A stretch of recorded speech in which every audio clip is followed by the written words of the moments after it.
Hello again, welcome to another edition of CropLife Retail Week, and frankly, I've left the bunker. Hey, I'm in the office today, so it's kind of nice to see everything, and gives reminds you, kind of where you came from and what you've been doing for 20 years. It's amazing. It's great. Yeah, nice to be surrounded by all those things you forgot you had, including all the knickknacks on that shelf above you.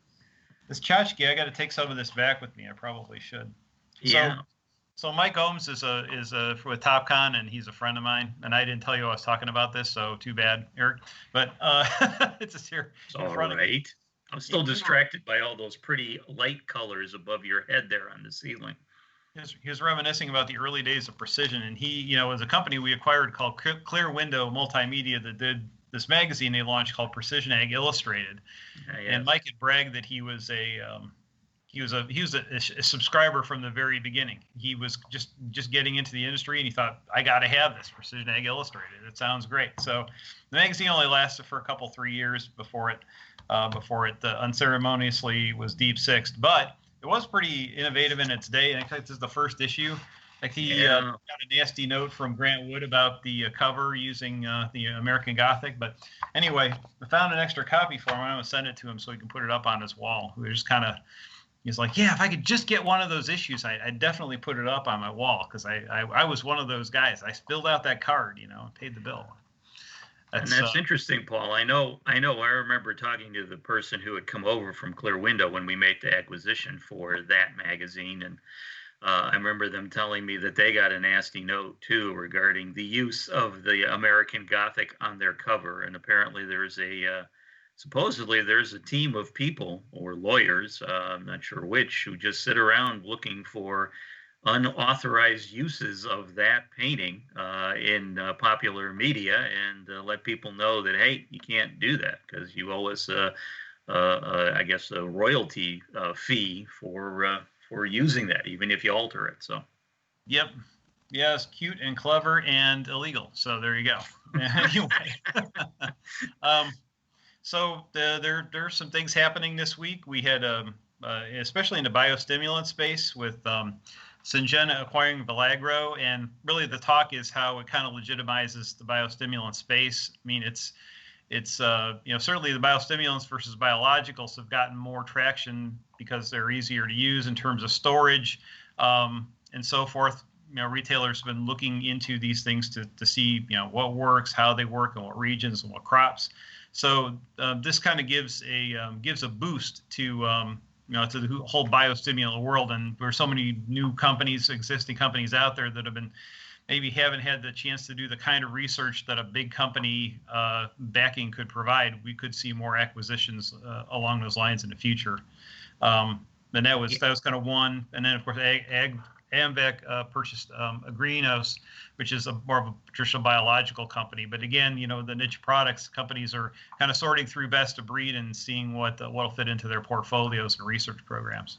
Yeah, and Paul, this makes sense if you look at the market. I remember other markets I've covered when there's a overall downturn in the economy for everyone and a lot of uncertainty. The bigger players look to diversify their portfolios as much as they can, get involved in new areas, maybe up and coming hot, quote unquote, hot areas in terms of the business. And this is probably what we're seeing play out now. And I would imagine we got another few months before the end of 2020, so we may see another few of these deals announced, I would imagine, between now and the end of the year.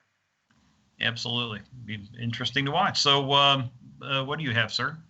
What do I have? Well, I know something we've been talking about last couple of videos, of course, China and its appetite for U.S., in particular, soybeans. I ran across some statistics from the government that said that during the week of September 18th to 24th, not too long ago, China purchased 1.3 million metric tons of U.S. soybeans. And the week before that, they purchased 1.9 million metric tons. So just to put in perspective, Paul, how strong the market's been for China when it comes to buying U.S. soybeans here in 2020, through the end of September, China's purchased 17.4 million metric tons of soybean. Now, in comparison, During 2019, when the U.S.-China trade tariff war was going in full-blown fashion, China only purchased 2.9 million metric tons of soybean by this date. So again, a 15 million ton increase in their purchases. So again, good news for the soybean growers in the U.S. They will have a market for their products. Yeah, if you need it, you need it, and it's not like it's anywhere near the top 10 of issues here in the States at this point. It's like it barely makes a blip anymore, and especially in the cities, perhaps in rural America, people are paying very close attention to this. But here, it's it's nowhere near the news right now. No. Well, the other big topic, of course, COVID-19. I know you and I have noted that for the ag retailers and grower customers, that COVID-19 has not really had much of an economic impact. It has affected some folks, but I mean, overall, the business has continued as usual, as those businesses were deemed necessary to continue during the outbreak in the spring and in the summer. But I did find some statistics regarding a market that would be important to agriculture that's been impacted by COVID, and that's ethanol. According to some statistics I ran across this morning from the government, the COVID impact on ethanol in terms of lost sales, because people weren't driving, there wasn't as much demand, and furloughed employees and plants being shut down. Looks like the total negative impact on ethanol in 2020 will be over $8 billion. So again, that market has suffered greatly this year with COVID-19 going on in the marketplace. Absolutely, and there's no doubt about it. It's definitely profoundly affected that particular aspect of agriculture. Although markets in general and farmers continue to march on, there's just so much uncertainty with how this is going to continue to unfold going into the future. Certainly, I'd throw out too. Obviously, COVID's had an impact on our events and what we've been trying to do.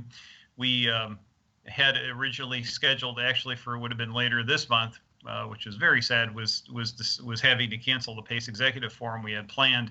But we are launching really a kind of a virtual, I guess, for lack of a better word, community / series of events that's going to get after all the things that are affecting the value chain, including COVID, but how things are evolving over the next 3 to 4 years and how the different areas of the value chain will need to react. And we're going to start that on October 27th across the original dates of the PACE Executive Forum. We're calling the PACE Executive Series.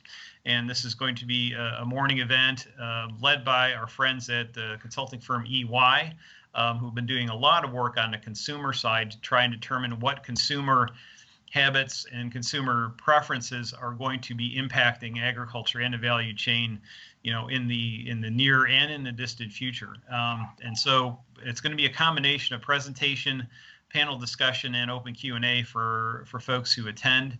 It is complimentary attendance at this point, so we encourage you to sign up.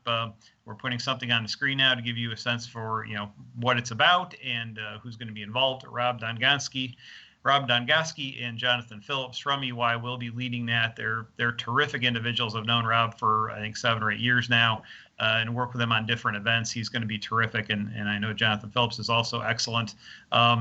And the panelists are almost assembled. We should have those maybe even by sometime next week, so you can see who's going to be on the panel chatting from really the downstream food side.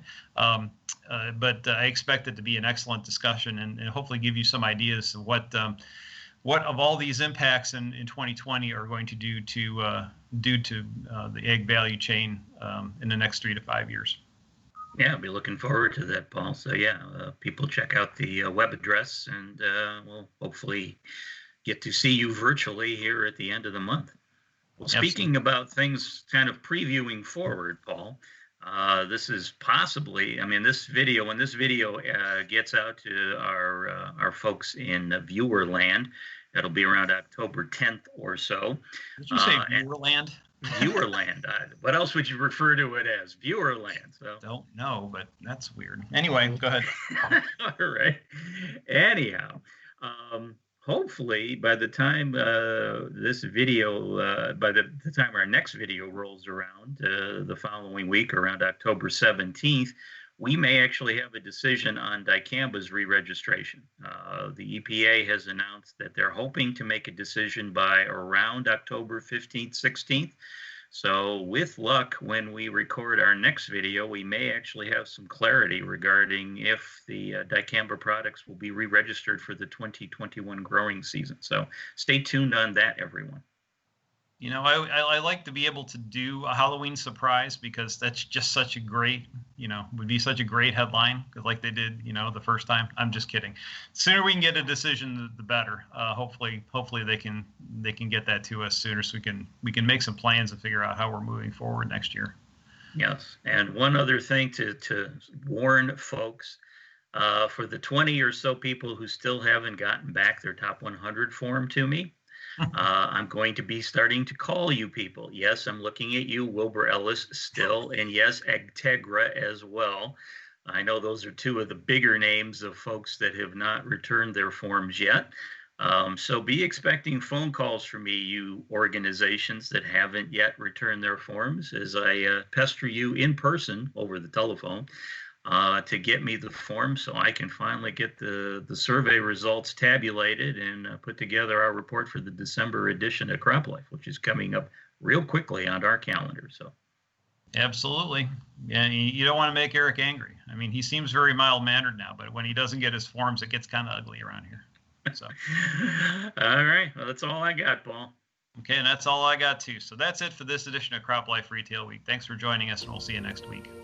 If you have questions or comments about today's episode of Retail Week, contact us by email or Twitter, or type your message in the comment section below. Your feedback is important to us. We'll try our best to address your thoughts in next week's episode. And be sure to subscribe to our YouTube channel.